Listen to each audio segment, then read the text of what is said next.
Abfahrt? Ja, moin. Willkommen in 2026, zurück bei Outside. Und ja, es ist Februar, das erste Rennen. Wir seht bei schönstem südeuropäischem Wetter. Wir sind jetzt gerade in Girona für Santa Val, das erste Gravel-Rennen des Jahres. Der große Saisonauftakt zur europäischen Gravel-Saison und ja, voll bepackt mit haufenweise Stars in der weiblichen und männlichen Kategorie. So richtig weiß ich nicht, warum ich jetzt im Februar schon Radrennen fahre, um ehrlich zu sein. Weil die ersten Highlights, also die großen wichtigen Rennen, kommen ja so mit Tracker und nicht erst Ende April, Anfang Mai. Aber ja, der Saisonstart ist immer früher. Im Winter ist viel passiert, gibt viele neue Teams. Bei mir hat sich nicht so viel getan. Gleichen Sponsoren. Das altbewährte beibehalten. Genau, Winter lief eigentlich ganz gut. Hatte 2 solide Trainingslager. War bis jetzt noch nicht krank. Ich klopfe mal auf Plastik, dass es auch irgendwie so bleibt. Und ja, sonst gibt es nicht so viel. Ich hoffe, es sind 2 spannende Tage für euch vor dem Bildschirm. Ja, es ist eine Mehretappenrennen, also Santa Val geht über 2 Tage. Erster Tag sind irgendwas mit 120 Kilometer und zweiter Tag knapp 90. Regnet gerade sehr viel, hat die letzten Wochen sehr viel in Girona geregnet, deswegen sind sehr viele Flussdurchfahrten noch überschwemmt. Ich bin gespannt, ob sie vielleicht nochmal den Kurs ändern müssen, wenn es jetzt wieder dann doch mehrere Stunden regnet und auch in die Nacht hinein. Es bleibt spannend, aber ja, dafür soll es dann am Renntag zumindest mal von oben trocken sein, auch wenn es von unten das nicht sein wird. Und diesmal leider keine Tankstelle oder Raststätte, weil Wetter scheiße und wir keine gefunden haben, die adäquat war. Aber Kadir ist wie immer hinter der Kamera. Hallo Kadir. Gute. Also auch da hat sich nichts verändert. Schön draufhalten und nerven. Okay, ich gehe da mal. Ciao. Ihr kennt das Problem nicht, ne? Jetzt gleich wieder pinkeln gehen. Ich habe mittlerweile so einen Urinbeutel am Bein hängen, damit wir nicht mehr anhalten müssen und ich panisch irgendwo hinrennen muss. Aber lass mal reingehen. Ja, und zwar habe ich jetzt quasi neues DM-Trikot, neues Trainingstrikot und neue Custom-Helme bekommen von Abus. Und zwar, wenn ihr auch uns sieht, neue DM-Helm. Das ist ja auch der Taipan, den ich mitentwickelt habe mit Abus. Dazu gibt es dann das neue DM-Trikot, diesmal rein weiß, von Maloja wieder gemacht. Mit einem soliden DM-Streifen. Ich dachte, keine Ahnung, wie oft ich jetzt noch deutscher Meister bin. Dachte ich wenigstens ein Jahr auch so richtiges DM-Trikot, also mit einem soliden Streifen, mit einem richtigen Reihenweiß. Ja. Dann, ich finde es ein ziemlicher Banger geworden, das neue Trikot. Ja, das auch wieder von Maloja und ja, das Trikot, was es dann auch quasi als Merch geben wird. Könnt ihr mal kommentieren, wie ihr das Design findet. Kali fand es ganz geil. Dazu wird es dann auch noch einen Custom-Rad geben, was so ähnlich aussieht. Das ist ja noch ein Rad von der WM letztes Jahr. Da gibt es dann noch ein neues, was dann quasi wie das Trikot aussieht. Ja, und dann noch der zweite Custom-Helm von Abus, der quasi mit dem gleichen Pattern, man sieht es glaube ich hier oben so ein bisschen, gemacht wurde. Genau. Ich bin gespannt auf das Rad. Ich glaube dann so zusammen, es wird das alles sehr homogen aussehen, auch wenn ich glücklicherweise, zumindest bis Mitte des Jahres, bis Juli, wenn die DM ist, hauptsächlich im DM-Trikot Rennen fahren werde, aber natürlich im Training hauptsächlich die Liedern-Sachen. Ich hoffe eigentlich auch, dass ich nach der DM weiterhin in deutschen Meistersachen fahren darf und nicht mit den Lieder-Sachen, aber ja, jetzt ziehe ich mich um und dann fahren wir noch kurz zu Ministry, die ein bisschen außerhalb hier sind, weil ich jetzt eine eigene Ernährungsberaterin habe, also die gehört nicht nur mir, aber Ministry hat mich zur Verfügung gestellt. Die hat mir einen Plan erstellt für das Rennen, da wollen wir noch mal kurz drüber reden. Und dann muss ich noch per Efforts fahren, quasi um die Beine wach zu machen. Und ja, dann ist heute noch Präsentation, Athletenpräsentation. Genau, das sind so die To-Dos für heute noch. Und dann, ja, kennt ihr schon, versuche ich noch so viel wie möglich einfach zu chillen. Tutti Paletti.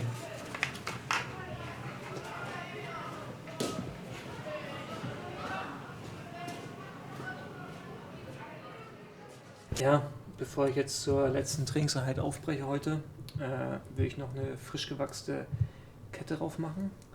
Die ist jetzt noch nicht so alt, aber halt nicht mehr ganz so frisch und vor allem nicht so bis ins Ende präpariert wie diese Kette. Ja, ich mache es mit Optimize.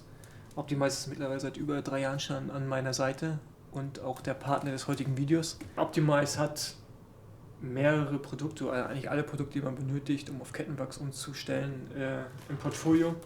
Von verschiedenen Flüssigwachsen, Heißwachsen hin zu Entfettern, Entfettungsgeräte, Ultraschallbäder, verschiedene Heißwachsgeräte für jeden Geldbeutel. Da gibt es natürlich die High-Performance-Sachen, also die für Leute, die wirklich das letzte Prozent raushauen wollen, für Leute, die vielleicht auch noch einsteigen, eine Basic-Linie. Von daher schaut da mal vorbei, da gibt es auch ganz schönes Werkzeug, Kettenzangen, Kettennieter, nicht so solche wie ich hier habe, sondern die auch wirklich sehr schön gemacht sind. Dazu, was ich ganz gut finde, ist, gibt es da auch so eine Abteilung auf der Website, Anleitung heißt die. Da findet ihr verschiedene Tutorials, wie man zum Beispiel die Kette richtig wachst oder richtig entfettet, wie ihr die Produkte optimal einsetzt, um wirklich das Maximum rauszuholen aus euren Ketten und somit auch dem Maximum aus eurem Antrieb rauszuholen, weil der große Vorteil an Heißwachs ist, dass du den Antrieb einfach schonst. Ja, also klassisches Öl bindet halt sehr viel Dreck und dadurch hast du einen höheren Abrieb am Antrieb, das heißt die Ketten halten nicht so lange, Kettenblätter, Kassetten. Und mit Heißwachs verlängerst du einfach die Lebenszeit deines Antriebs, was wiederum auch Geld spart. Natürlich ist ein Benefit auch, dass es performance-optimiert ist. Wenn du eine gut gewachsene Kette hast, dann ist die einfach auch schneller als mit Öl. Und klar, das ist so für mich auch so ein großer Benefit. Ich habe ja das Glück, dass ich mein Material gesponsert bekomme, aber auch ich möchte nicht ständig Ketten wechseln oder meinen Antrieb wechseln. Und deswegen ist es auch für mich ein Riesenvorteil. Und natürlich habt ihr keine dreckigen Hände mehr. Klar, man hat so ein bisschen Wachsrückstände jetzt an der Hand, aber der Antrieb bleibt sauber. Wenn man reist, wenn man viel am Rad rumbastelt, ist das schön. Einige von euch, wenn sie gerade mit dem Radfahren angefangen haben, vor allem kennen das auch noch, dass man diese schönen Schmieren an der Socke hat. Vielleicht kennt Cardia das auch noch. Die schönen Kettentattoos, die sind damit dann auch, gehören mit der Vergangenheit an.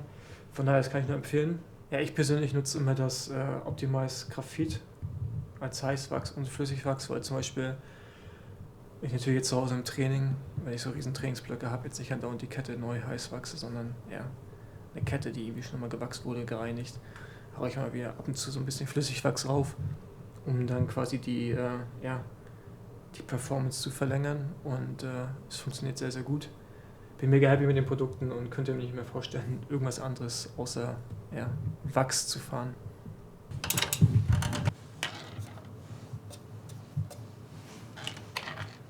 Tutti Paletti. Ist dann ohne Kohlenhydrate, ne? Hola! Servus! Hola, hi! Grüß dich. Warst du hier schon mal? Nee? Ja, wir sind jetzt im Ministry-Haus. Das ist Wollen wir übrigens, gar nicht mehr ausziehen. das ist übrigens Tobias, mein Ansprechpartner beim Ministry jetzt. Ja. Was ist denn genau deine Funktion? Category Manager Cycling. Aber grundsätzlich kümmere ich mich um alle Belange im Bereich Partnerschaften. Und genau, da haben wir viel zu tun, viele große Ziele und arbeiten auch schon recht lange mit dir zusammen. Genau, das sind viele große Ziele, großes Haus. Du wolltest quasi das Haus ist ein Statement. Das ist ein Statement. Genau, die Anna erklärt uns gleich, was ich vorhin schon gesagt habe, was ich essen soll, was nicht. Und welche Produkte in welcher Kombination Sinn machen. Genau. Und viel neuer Scheiß. Und viel neuer Scheiß, den wir jetzt noch nicht zeigen können. Das ist die Anna, Nutritionist bei Ministry. Genau, und Anna hat mir quasi einen Plan erarbeitet, was ich einen Tag vorher schon essen soll am Renntag. Also an den beiden Renntagen. Und das werden wir jetzt eigentlich bei allen Rennen implementieren. Das ist auch so für mich das erste Mal, dass ich so einen Plan habe. Ja, also genau, eigentlich fängt ja die Race Nutrition am Tag vorher an. Weil du kannst am Racetag vieles gut machen, wenn du aber den Tag vorher schon irgendwie mit niedrigen Kohlenhydratspeichern startest, kommst du nicht auf das beste Ergebnis am Ende. Deswegen die Empfehlung einfach am Tag vorher so 7 bis 12 Gramm pro Kilogramm Körpergewicht. Wenn man das jetzt hochrechnet, bei dir haben wir jetzt mal 10 Gramm genommen, dann sind wir bei 86 Gramm in der Gesamtmenge, was schon einiges ist. Und da muss man sich einfach die Mahlzeiten anschauen, baut vielleicht mal den einen oder anderen Snack mehr ein, den man vielleicht sonst im normalen Alltag nicht hat, dass man auf jeden Fall auf 5 Mahlzeiten kommt, um diese Menge an Kohlenhydraten zu erreichen. Und wie du hier noch siehst, habe ich dir den Hinweis aufgeschrieben, Low Sodium, weil wir planen, dass du eben an beiden Tagen dich mit B-Carb verpflegst. Das heißt, du machst ein Loading und hast dann einfach eine recht große Menge an Salz. Das kommt ja am Ende bei dir auf 20 Gramm. Und um da jetzt den Körper nicht noch zusätzlich mit Sodium eigentlich zu überladen. Es ist einmal nicht notwendig und eher kontraproduktiv. Und dann schaut man, dass du in den Mahlzeiten jetzt heute ein bisschen drauf achtest, nicht alles so super zu salzen. Ein Mix aus schnellen und eher langsamen Kohlenhydraten, dass du so ein bisschen eine eher einen Mix hast, den du gut verträgst. Ich weiß nicht, wie du es im Moment sonst so machst, was du gut verträgst. Viel Pasta. Schon Pasta, das funktioniert auch gut. Ja, also ich habe da gar kein Problem auch mit Gluten oder so. Und genau, also für mich funktioniert das nicht sehr gut. Ja, dann never change a running system, würde ich sagen, weil das ist auch wichtig, dass man das ausprobiert und weiß, es funktioniert bei einem ganz gut. Wir hatten ja auch mal gesprochen, das Thema, kann ich quasi vortrinken? Ja. Also Wasser, um halt dann irgendwie nicht in eine Dehydration zu kommen im Rennen. Ja. Geht das oder geht das nicht? Ist das also die Studienlage sagt eigentlich, dass du es nicht quasi eine Woche vorher, so Prehydration-Protokolle, das funktioniert eher nicht oder ist eher kontraproduktiv. Was du aber machen solltest, ist am Tag selber, also am Tag vorher, schon darauf zu achten, dass du an die 3 bis 4 Liter auf jeden Fall trinkst. Ich würde mal sagen, das ist ungefähr auch die Menge, die du sonst versuchst zu erreichen. Aber am Tag eben davor würdest du den Fokus darauf mehr setzen, dass du einfach immer deine Flasche dabei hast. Ja, lass uns mal zum Renntag kommen, weil da quasi so ein paar Fragen bei mir aufgeploppt sind. Muss eins weitergehen. Genau. Also hier seht ihr halt den Kurs, ich glaube, der wurde mittlerweile geupdatet, weil es viele Überschwemmungen gab, aber das ist ja trotzdem noch um die 120 Kilometer, ca. 3,5 Stunden. Genau, ihr seht natürlich hier auch irgendwie dann die Dinge, die halt irgendwie empfohlen sind mit denen, wie viel Kohlenhydrate, wie viel Bicarb auch. Und da ist halt dann das Ding, was für mich dann neu war, ich sehe zum Beispiel G40 neutral, 1,8er. So, da habe ich gedacht, so ganz halt neutral, weil einfach kein Geschmack, aber da gibt es einen Produktunterschied von neutral zu Gel mit Geschmack. Genau, ja, also wir haben eigentlich mit jeder Produktkategorie, sei es jetzt die 108er oder die Koffein oder die 2:1er, ein Low-Sodium-Produkt, also das sind dann so grob 50 Milligramm Natrium, was da drin ist, und sonst sind unsere Produkte haben eigentlich immer 200 Milligramm. Aber für das Rennen jetzt speziell habe ich mir dann eher die Low-Sodium-Produkte rausgesucht für dich, dass du da halt, wie gesagt, nicht diesen High-Sodium-Impact hast. Weil was natürlich passiert, musst du dir vorstellen, du verlierst Schweiß, und der Schweiß ist, du verlierst erstmal Wasser und weniger Natrium, also es ist immer weniger Natrium drin als Wasser. Und in deinem Körper, dadurch, dass du einen Flüssigkeitsverlust hast, wird das Natrium konzentriert im Blut. Das heißt, du hast einen natürlichen Anstieg von Natrium in deinem Blut, und den willst du nicht noch toppen durch mehr Natrium.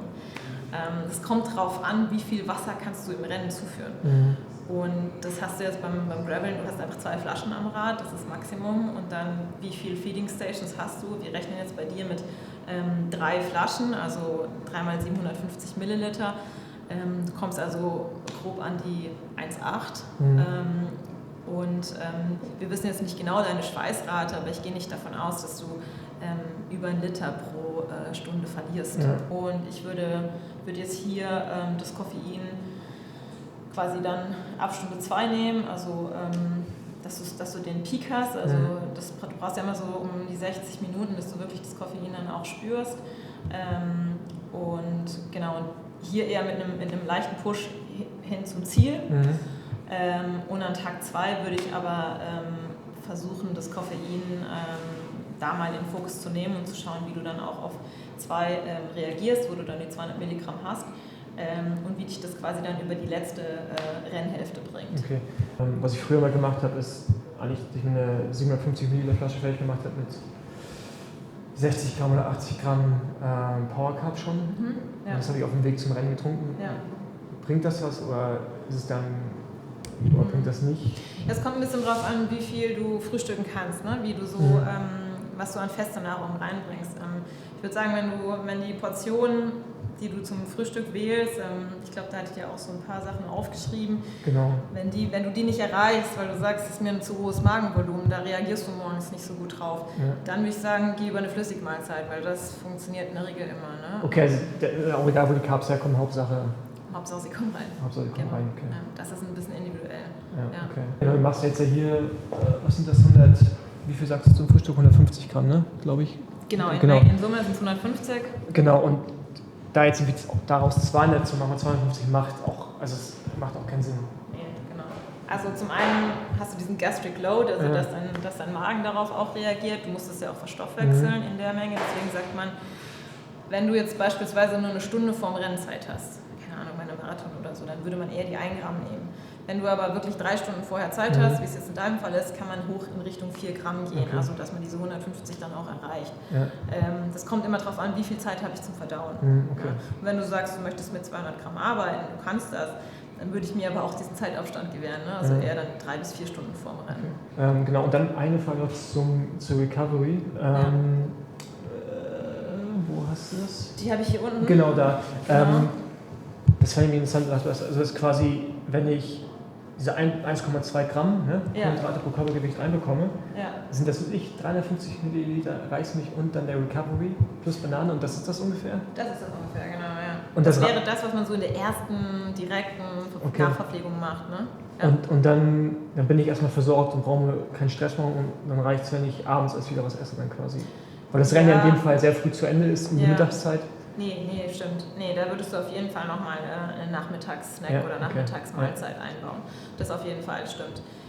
Da geht es mir eher darum, dass du halt schnell reagierst, ne? Und dann halt nicht nach dem Rennen 2-3 Stunden vergehen lässt und dieses Zeitfenster, wo der Körper wie so ein Schwamm ist und die Nährstoffe halt sehr gut aufzieht, dass du das nicht verpasst. Und deswegen wäre die Empfehlung, da halt diese minimale Menge auf jeden Fall schon mal zu fuelen und dann über Mahlzeiten zu arbeiten, ganz normal. Okay, top. Alright, ausprobieren. Das Jahr, was funktioniert, aber Genau. Ich freue mich aufs erste Mal, dass ich professioneller an die Sache rangehe. Aber auch ich entwickle mich noch weiter. Ja, interessant wäre halt auch mal zu wissen, wie du zum Beispiel mit Flüssigkeitsverlust, also wie dehydriert du tatsächlich dann auch im Finish stehst. Ne? Also, ich glaube, das sind so Dinge, kann man zu Hause auch ganz gut testen in intensiven Tagen. Ne? Genau, einfach mal so vorher, nachher auf die Waage stellen, schauen, was du getrunken hast und das gegenrechnen. Ja. Genau. Das ist so einiges auf der To-Do-Liste. Weil wenn man das mal hat, also so weiß, wie viel du an Flüssigkeit verlierst, in zum Beispiel einer 3-Stunden-Einheit, dann kann man damit auch besser planen, um das zu ersetzen. Genau. Gut. Das war's. Das war's in der Lehrstunde. Mit der Lehrerin Anna. Genau. Ja. Für mich geht es jetzt noch weiter Warm-up machen. Schön Intervalle ballern. Don't do this at home. SRAM-Kurbeln sind dafür bekannt, dass man die Schraube sehr leicht gelöst bekommt. Wie man sieht, ich muss jetzt noch das Kettenblatt wechseln. Ich habe gerade noch einen 48er drauf. Ich werde auch einen 46er wechseln, weil die Berge hier dann doch schon ziemlich steil sind. Es regnet jetzt die ganze Zeit, das heißt, es wird morgen auch rutschig. Überdachte ich so einen bisschen leichteren Gang wie die doch schon steilen Passagen. Also ich komme auch mit einem 48er da hoch. Aber es ist dann doch ein Ticken angenehmer, ein bisschen mehr Trittfrequenz. Als wenn ich da jetzt quasi rumstampfen würde auf meinem Gang. Gleich fangen wir noch zur Präsentation. Da holen wir die Nummer ab, deine Akkreditierung. Dann noch kurz einkaufen, ein bisschen Wasser kaufen. Und mal wieder 1000 Kilo Pasta. Dann essen wir nochmal Pasta heute Abend. Und dann eigentlich den Rest noch wieder chillen. Ja, wir sind jetzt hier. Also das Rennen ist nicht direkt in Girona, sondern in San Gregorgi, so ein bisschen außerhalb von Girona. Und wir sind jetzt hier irgendwo ist Ziel, letztes Jahr war jetzt hier die Zielgerade und Startbereich. Ich glaube, es ist da drüben. Ich hole jetzt meine Startnummer ab, KD seine Akkreditierung und dann haben wir noch Präsentationen, Athleten und Teampräsentationen. Ich glaube mittlerweile, es gibt nicht mehr so viele Athleten, Einzelathleten, Athletinnen, sondern nur noch ganz viele Teams. Der Sport wandelt sich.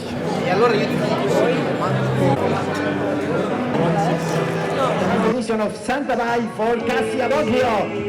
Sophie. Marta Torani, Santa Colombia. Héctor.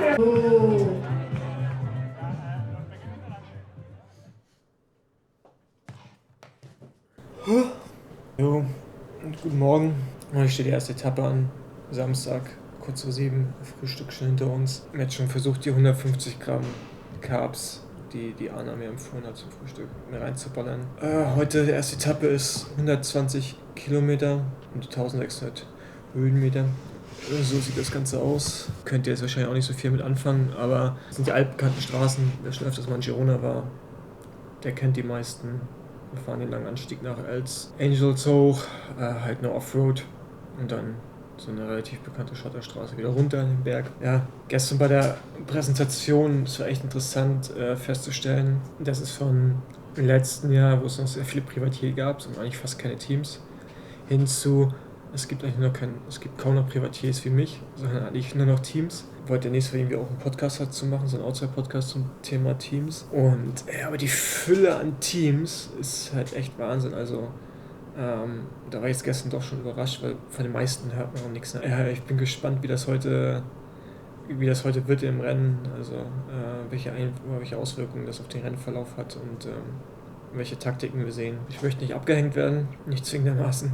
Also ich hoffe, dass ich gut genug bin, um mitzufahren. Was das resultatmäßig heißt, weiß ich gar nicht. Es hat viel geregnet letzte Nacht auch noch und gestern, was ihr gesehen habt. Und das heißt einfach, dass es mega matschig sein wird zum Teil und noch wesentlich technischer.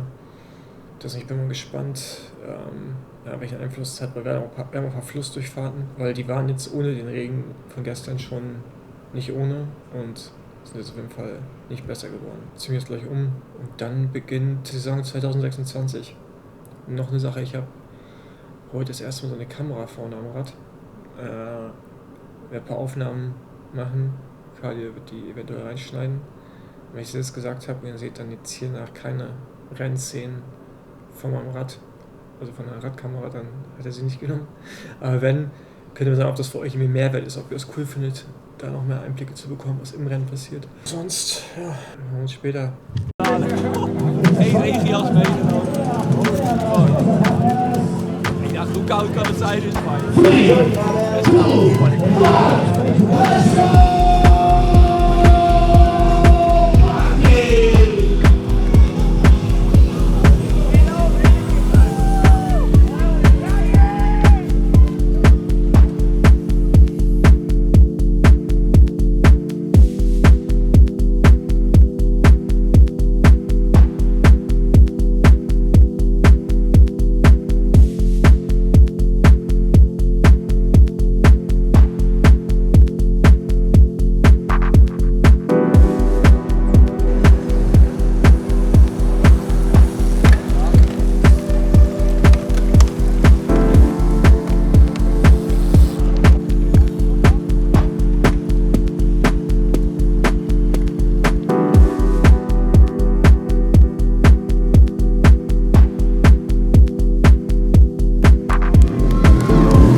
Aufbauen!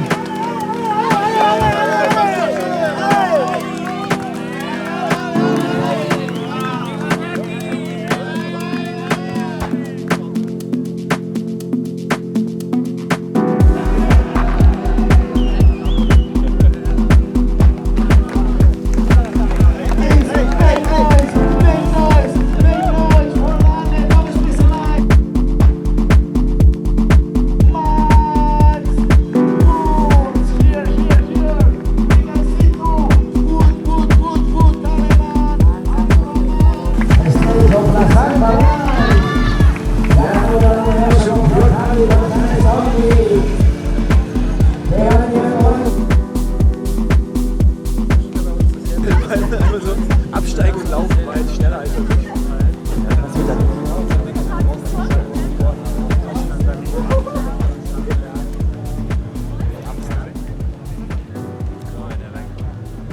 Ich habe wohl vergessen, bei den epischen Schlammdurchfahrten und Flussdurchläufen die Kamera anzumachen.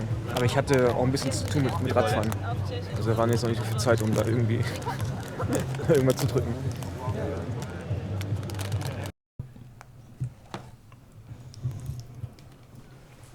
Ich hätte noch vergessen, kurz über mein Fahrrad zu reden, welches Setup ich fahre. Wir können da mal kurz rübergehen, dann zeige ich euch das. Das war wie gewohnt mein wunderschönes Backroad FF in dem Weiß, in dem Standardweiß, aber es kommt noch eine Custom-Lackierung. Könnt ihr gespannt sein, sogar 2 Räder Custom-Lackierung, das Adventure. Das heißt gar nicht Adventure, einmal nur das Backwood. Ich kriege das Backwood und das Backwood FF, jeweils in der Custom-Lackierung, da freue ich mich sehr drauf. Genau, meine SRAM Access-Gruppe, wie immer, schön mit 48er Kettenblatt wieder drauf. Bin ja heute eigentlich 46 gefahren.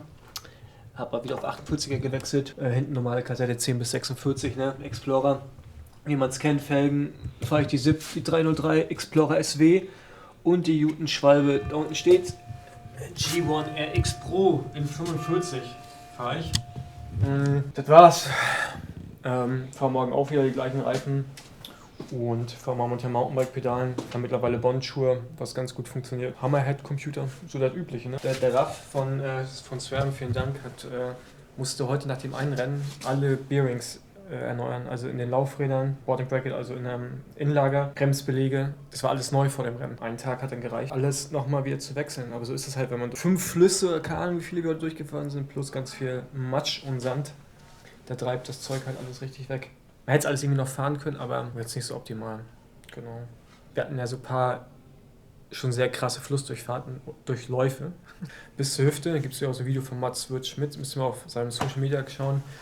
Der hat das Rennen heute auch gewonnen, wie der wirklich bis zur Hüfte im Wasser ist. Somit waren wir da auch bis zur Hüfte im Wasser. Ja, in Girona, ne? Es ist Samstagabend, gleich noch ein paar Bierchen. Conny? Nee, ich gehe jetzt gleich schlafen. Kurz vor 7 und ich bin richtig müde. Ja, also geht nicht mehr so viel. Mit Kadi noch Happy Valentine's Day feiern. Ne, Kadi? Ist das heute? Das ist heute. Scheiße. Tschüss. Hallo. Schönen guten Morgen zur zweiten Etappe bei Santa Val. Es ist sonnig, es ist kalt, es gibt weitere Flussdurchfahrten. Und ich muss lauter sprechen. Ja, alles tut die ein bisschen müde, aber ich glaube, das geht allen so. Sonst gibt es nicht so viel zu berichten. Ich habe jetzt noch ein bisschen warm, weil wir direkt nach dem Start einen Berg haben, der echt räudig ist. Genau. Ja, war's. Der Rest seht ihr dann jetzt gleich quasi in den Actionbildern und sehen wir uns nach dem Rennen wieder.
Der sogenannte Sprint hätte besser sein können. Aber sonst... Wie viele wartet der noch? 20? Ja, keine Ahnung. Ja, ist okay. Nee, war in Ordnung. War halt den ganzen Tag wieder abfallen, ranfahren, abfallen. Ich habe es einfach nicht hingekriegt, mich in die richtige Position reinzufahren. Aber jetzt im Zielsprint war das halt einfach nur Position reinfahren. Ja gut, ich bin zufrieden, so wie es jetzt gerade ist. Und noch ein bisschen mehr Mut fassen für die nächsten 10 Fahrten, dann wird das auch noch ein besseres Ergebnis. Aber ja, na okay, aber ich muss sagen, dass der Matt Beers, also der Teamkollege von Mats Wirth-Schmidt, ist einfach den ganzen Tag wie so ein Moped von vorne gefahren. Und wir einfach nur am Hinterrad abgefallen zum Teil auch. Das war einfach komplett insane, was er gemacht hat. Also das ist krass. Wenn Mats noch besser wird als das, was er jetzt ist, dann fahren die wirklich komplett alleine rum bei den großen Rennen. Weil das war jetzt absurd auf jeden Fall.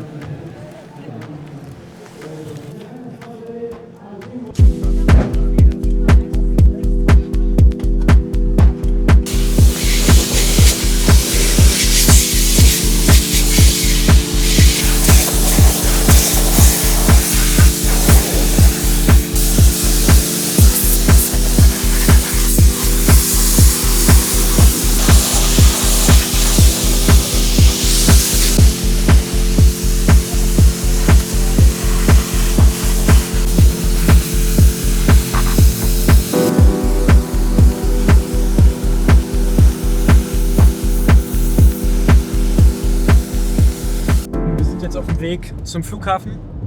Ich bringe den Kadir nach Barcelona. Ich bleibe noch ein paar Tage in Girona, um von hier aus dann zum nächsten Radrennen anzureisen. Nach Castellón zum UCI-Rennen. Jetzt am Sonntag, am 22.02. Und ja, zu heute.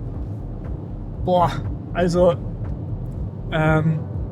ich muss sagen, so den Impact von den ganzen Gravel-Teams habe ich jetzt nicht so richtig gemerkt, um ehrlich zu sein. Bis auf das Team Specialized. Da muss ich sagen, Chapeau. Der Mats Schmitz hat die Gesamtwertung gewonnen, Europameister, auch aktuell amtierender Europameister. Und Matt Beers ist heute einfach rumgefahren wie so ein, ja, also ein anderes Wort als Maschine findet man da völlig nicht, weil der ist einfach die ganze Zeit von vorne gefahren, auch an dann doch schon sehr vielen Wellen, was dann dazu geführt hat, dass wir hinten alle einfach am Klemmen waren und um unser Überleben gesprintet sind, um da dran zu bleiben. Der fährt einfach von vorne, also ja, der hat ja auch schon mehrmals Cape Epic gewonnen und scheint auf jeden Fall in einer guten Form zu sein für das Cape Epic eben. Ja, zu meinem Rennen, ich habe mich jetzt heute nicht besser gefühlt als gestern, aber ich habe mir ein bisschen mehr in den Arsch getreten, was Positionenfahren angeht, und habe versucht, nicht ganz so viele Positionsfehler zu machen. Ist mir trotzdem noch passiert. War daher immer ein stetiger Kampf zwischen kurz abgehängt sein, weil irgendeine Lücke aufgeht, wieder zufahren. So sah nicht mein ganzer Tag aus. Ich hatte auch so ein paar Probleme an diesen steilen, kurzen Anstiegen. So aus der Ruhe raus, wenn die Beine quasi kalt sind. Da ist mir einmal richtig mein Bein aufgegangen. Und habe ich einen richtigen Parkstein gezogen. Aber ja, am Ende habe ich mich ganz gut gefangen. Kommt da halt eine Gruppe um Sieg an. Ich glaube, ich werde jetzt 7. im Sprint, also sogenannten Sprint. Ja, war okay. Hätte ich mir natürlich gewünscht, dass jetzt mehr bei rumkommt. Aber ja, ich war da und gibt auf jeden Fall noch ein paar Bereiche, an denen wir arbeiten müssen. Aber es war auch so geplant. Also war ja auch schon wie eingangs vom Video gesagt, es ist auch nicht das Ziel, hier irgendwie Top-Shape zu haben. Wir haben viel Basisarbeit gemacht und die Basis ist auf jeden Fall sehr gut. Aber jetzt geht es dann auch daran, irgendwie so am Top-End zu arbeiten und jetzt auch diese 2 dann doch sehr intensiven Tage ankommen zu lassen in den Beinen. Weil ja, das Niveau ist krass. Und du hast jetzt schon gemerkt, einige sind jetzt schon richtig fit. Bei anderen ist halt noch im Aufbau, wie es bei mir jetzt auch der Fall ist. Und müssen wir mal gucken, wenn wir so im April reinkommen, wie das dann aussieht. Ob dann Teams eine größere Rolle spielen, indem wir also Rennen kontrollieren können. Aber ja, jetzt hier bei der Wahl war es eigentlich wirklich nur Specialized, die Impact hatten. Ja, hat Spaß gemacht. Ja, eine Skala von 1 bis 10 würde ich eben so eine 5,5 geben. Aber es liegt eher auch an dem Tag gestern. Es war einfach so ein bisschen zu viel mit den ganzen Flussdurchfahrten. Jetzt heute fand ich, ging's. War ein guter Formtest. Jetzt das Wichtigste, gesund zu bleiben. Und dann geht die Reise quasi weiter. Wir sehen uns dann zum nächsten Video bei Tracker. Da gibt es wieder eins.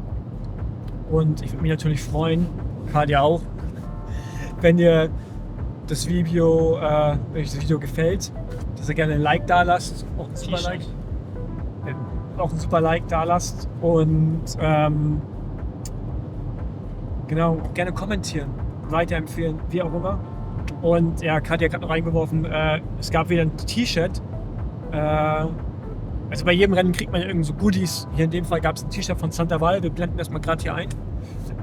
Und das könnt ihr wieder gewinnen. Ballert einfach Kommentare unten drunter und ich wähle dann random Leute aus. Und das würde ich dann nach 2 Wochen quasi auslosen, also 2 Wochen nachdem das Video online gegangen ist. Genau. Von daher, wer Bock auf das T-Shirt hat, Größe M, der kann gerne unten schön super rein kommentieren und dann geht's in die Verlosung. Genau, das war's. Dann Grüße und wir sehen uns bei Tracker. Und zwischendurch könnt ihr auch gerne beim Outside Podcast reinhören.